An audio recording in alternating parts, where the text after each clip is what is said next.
So you were just a reserve, National Guard reserve soldier your whole career, or what happened? Yeah. Yep. That's cool.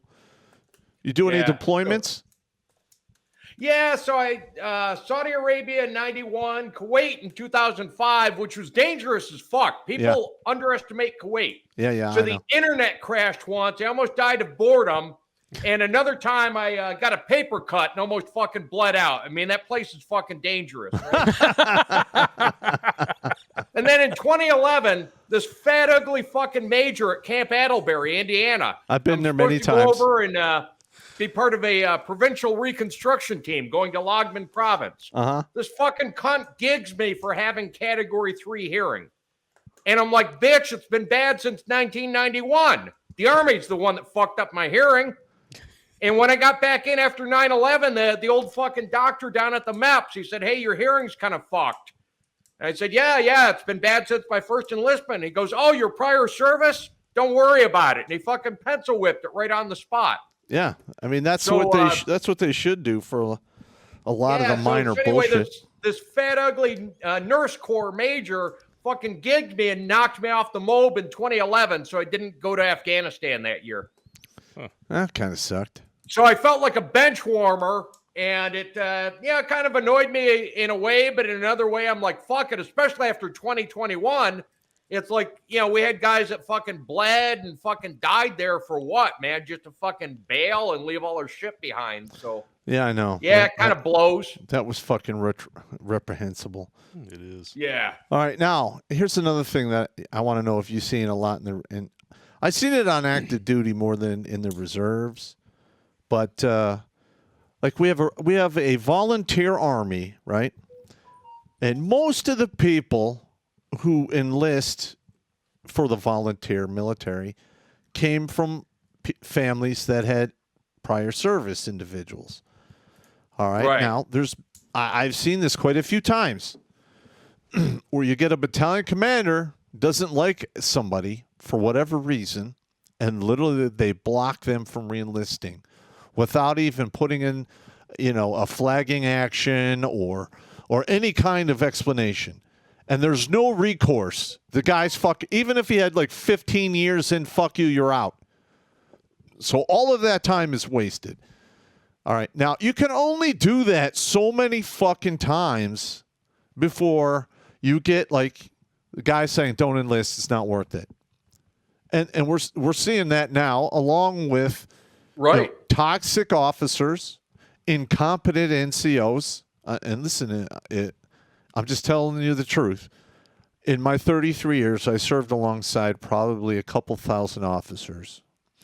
Out of all of those officers, there were 12 that I actually liked and respected. All right, half of which are now dead, and the rest are retired, and there's only one guy left, and they're about to give him a GOMAR for, some bullshit that I think because he hurt somebody's feelings or something. Are you serious? Yeah. That's pretty much what's happening. They're running out all of the good guys out of the service. Yep. And they're not making their recruiting numbers. And they're not missing by 500 or 600. They're what? The article that we were going to talk about. Yeah. Let's actually look at it though. During the fucking surge, right? We're talking 05, 06, 07, right?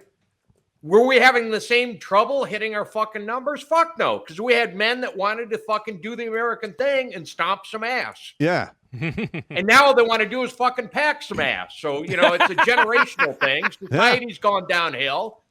Red blood and war is what made this country fucking great. And now you want to fucking have vegan guys sucking dick. Of course we're fucking losing. You're absolutely correct. Listen, I cannot actually think why... I cannot recommend it in good faith anyone go in the service unless it's your absolute last option. Oh, even then, these days, right? Would you recommend to some youth, hey, I think signing up is a good thing. Like even 10 or 15 years ago, I'd tell a fucking guy, sign up, man. It's a good way to go.